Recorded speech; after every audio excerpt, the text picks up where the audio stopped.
നമസ്കാരം, കൊട്ടാരക്കര മീഡിയയിലേക്ക് സ്വാഗതം.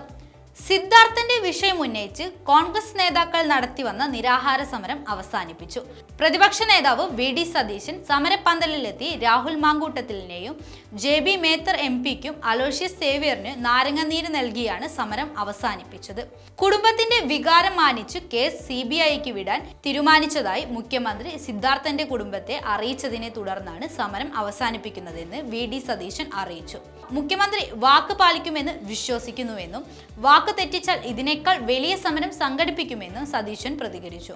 നിങ്ങൾ നടത്തിയ പോരാട്ടം ബലം കണ്ട് എന്ന് നേതാക്കളോട് പ്രതിപക്ഷ നേതാവ് പറഞ്ഞു. അന്വേഷണത്തിന്റെ തുടക്കത്തിൽ പോലീസ് യാഥാർത്ഥ്യം മൂടിവെക്കാൻ ശ്രമിച്ചു. കേരളത്തിലെ ചെറുപ്പക്കാരുടെ രോഷത്തിൽ നിന്നാണ് ഈ സമരം ഉയർന്നു വന്നത്. നിരന്തരം സിദ്ധാർത്ഥന്റെ കുടുംബവുമായി ബന്ധപ്പെടുകയായിരുന്നു. മുഖ്യമന്ത്രി CBI അന്വേഷണം കുടുംബത്തിന് ഉറപ്പുകൊടുത്തു.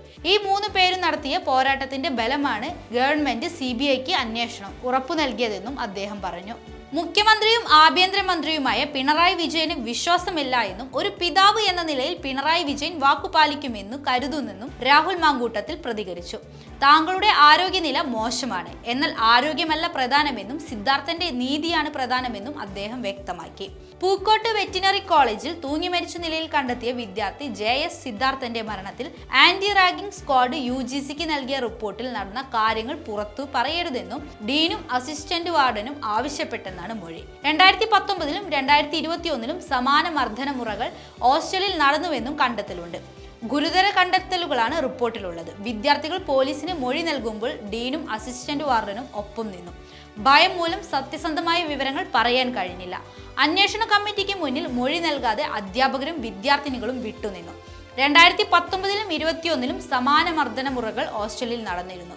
മർദ്ദനത്തിന് ഇരയായ വിദ്യാർത്ഥി 2 ആഴ്ച ക്ലാസ്സിൽ എത്തിയില്ലെന്നും എന്താണ് സംഭവിച്ചതെന്ന് പറയാൻ വിദ്യാർത്ഥി തയ്യാറല്ലെന്നും കണ്ടെത്തൽ. ക്യാമ്പസിൽ വിദ്യാർത്ഥി രാഷ്ട്രീയവും രാഷ്ട്രീയ പ്രവർത്തനങ്ങളും നിരോധിക്കണമെന്നും റിപ്പോർട്ട് ശുപാർശ ചെയ്യുന്നു. യൂണിയൻ പ്രതിനിധികളെ തെരഞ്ഞെടുക്കുമ്പോൾ അക്കാദമിക് നിലവാരം മാനദണ്ഡമാണെന്നും റാഗിംഗ് വിരുദ്ധ സ്ക്വാഡ് റിപ്പോർട്ടിൽ ചൂണ്ടിക്കാട്ടുന്നുണ്ട്. ഇന്നലെ ചേർന്ന ഇടതുമുന്നണി യോഗത്തിൽ സിദ്ധാർത്ഥന്റെ മരണം ചർച്ചയാകുകയും കടുത്ത വിമർശനം ഉയരുകയും ചെയ്തിരുന്നു. RJD-യാണ് യോഗത്തിൽ വിഷയം ഉന്നയിച്ചത്. സമാന സംഭവങ്ങൾ ആവർത്തിക്കാതിരിക്കാൻ വിദ്യാർത്ഥി സംഘടനകൾക്ക് കർശന നിർദ്ദേശം നൽകണമെന്ന് RJD ആവശ്യപ്പെട്ടു. അതേസമയം മുന്നണി യോഗത്തിലുണ്ടായ വിമർശനത്തിന് മുഖ്യമന്ത്രി മറുപടി പറയാൻ തയ്യാറായില്ല.